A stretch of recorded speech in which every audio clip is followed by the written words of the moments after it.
और चलिए सिटी 60 की बात कुछ और खबरों का विस्तार से रुख कर रहे हैं। तो आज अपने पहले बजट में भजनलाल सरकार ने सौगातों का पिटारा खोल दिया।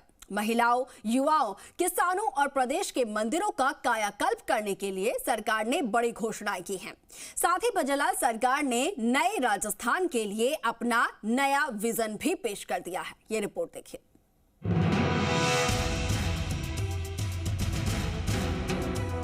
प्रदेश की भजनलाल सरकार ने नए राजस्थान का नया बजट पेश कर दिया, जिसमें प्रदेश के विजन के साथ ही 2024 के आम चुनाव की झलक भी दिखाई दी।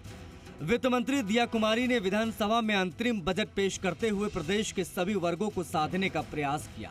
बजट में सामाजिक सुरक्षा पेंशन योजना बढ़ाने, 70,000 नए पदों पर भर्ती, मुख्यमंत्री चिरंजीवी योजना का नाम बदलने के साथ साथ रोडवेज के किराए में बुजुर्गों को बड़ी राहत देने का ऐलान किया। वित्त मंत्री दिया कुमारी ने अंतरिम बजट में सामाजिक सुरक्षा पेंशन का दायरा बढ़ा दिया। अब ये पेंशन 1,150 रुपए हो गई है। वित्त मंत्री दिया कुमारी ने मजदूरों और रेहड़ी पटरी वालों के लिए भी मुख्यमंत्री विश्वकर्मा पेंशन योजना लागू करने का ऐलान किया, जिसमें 100 रुपए मासिक प्रीमियम के बाद 60 साल की उम्र में 2,000 रुपए मासिक पेंशन मिलने लगी। 18 से 45 वर्ष आयु वर्ग के श्रमिकों के लिए मुख्यमंत्री विश्वकर्मा पेंशन योजना लागू करने की घोषणा करती हूं। युवाओं को तोहफा।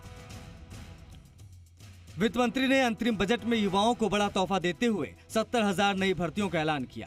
भर्ती प्रक्रिया का जल्द ही कैलेंडर भी जारी कर दिया जाएगा।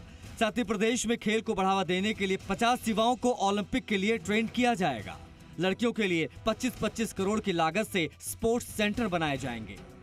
युवाओं के रोजगार हेतु आगामी वर्ष सरकार के अधीन लगभग 70,000 पदों पर भर्तियां किया जाने की मैं घोषणा करती हूं।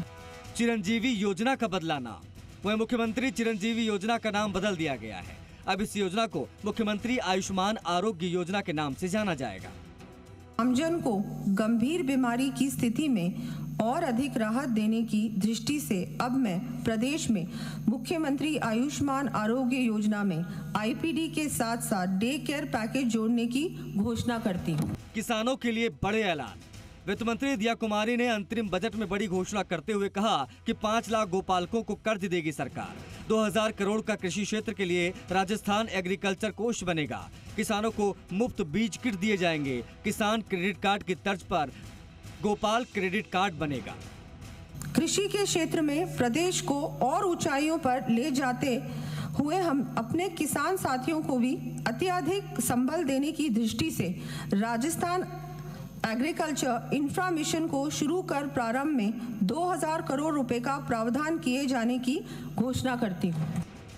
अंतरिम बजट पेश करते हुए वित्त मंत्री दिया कुमारी ने लाडो प्रोत्साहन योजना के तहत 5 लाख परिवारों की आय को 1 लाख से ज्यादा बढ़ाने का ऐलान किया।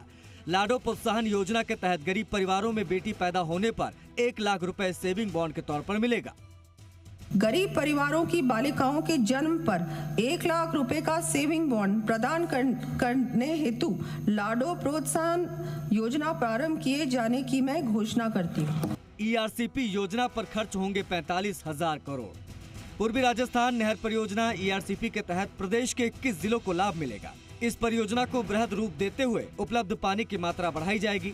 इसके लिए आवश्यक राशि 37,250 करोड़ रुपए को बढ़ाकर 45,000 करोड़ रुपए खर्च किए जाएंगे। केंद्र सरकार के सहयोग से इस परियोजना को और वृहद रूप देते हुए उपलब्ध पानी की मात्रा बढ़ाई जाएगी। जयपुर में मेट्रो का होगा विस्तार। बजट में जयपुर में मेट्रो के विस्तार का भी ऐलान कर दिया गया।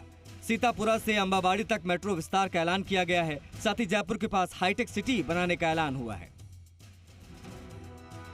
आधुनिक होगा पुलिस का ढांचा। प्रदेश के अंतरिम बजट में मॉडर्न पुलिसिंग के लिए 200 करोड़ रुपए के फंड का ऐलान हुआ है। साथ ही साइबर हेल्प डेस्क तैयार करने की बात कही गई। प्रदेश में अपराधों के नियंत्रण, बेहतर कानून व्यवस्था तथा आमजन को त्वरित न्याय दिलाने के लिए पुलिस आधुनिकीकरण एवं संबंधित आधारभूत संरचना के लिए 200 करोड़ रुपए का police modernisation and infrastructure fund गठित किए जाने की मैं घोषणा करती हूँ। प्रदेश के मंदिरों का होगा विकास। बजट में प्रदेश के 20 प्रसिद्ध मंदिरों का विकास करने के लिए 315 करोड़ का प्रावधान किया गया है, जिसमें गोवर्धन परिक्रमा, पुंचड़ी का लोठा शामिल होंगे। इसके साथ ही अंतरिम बजट में 100 करोड़ की लागत से महाराणा प्रताप सर्किट बनाने का भी ऐलान कर दिया गया। प्रदेश के ऐसे 20 मंदिरों आस्था केंद्रों के विकास कार्य आगामी वर्ष में 300 करोड़ रुपए की राशि से करवाए जाने की घोषणा करती हूँ। मीसा बंदियों के लिए बड़ा ऐलान। अंतरिम बजट में मीसा और DRI बंदियों का लोकतंत्र सेनानी पेंशन बहाल करने का ऐलान हुआ है। मीसा बंदियों को 20,000 रुपए पेंशन मिलेगी, साथ ही 4,000 रुपए मेडिकल सुविधा भी दी जाएगी। Rajasthan economic revival task force का गठन किया जाएगा। इसके साथ ही Rajasthan economic revival task force का गठन होगा। हमारी सरकार ने इस योजना को पुनः बहाल करते हुए 20,000 रुपए पेंशन एवं 4,000 रुपए चिकित्सा सहायता के रूप में दिए जाने का निर्णय लिया है।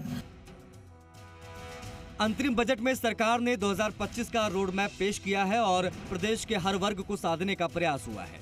वित्त मंत्री दिया कुमारी ने कहा है कि जुलाई में पूर्ण बजट पेश होगा, जिसमें नए राजस्थान का सपना साकार करने की पुरजोर कोशिश की जाएगी। शशि मोहन शर्मा, विष्णु शर्मा के साथ भरत राज, जी मीडिया, जयपुर।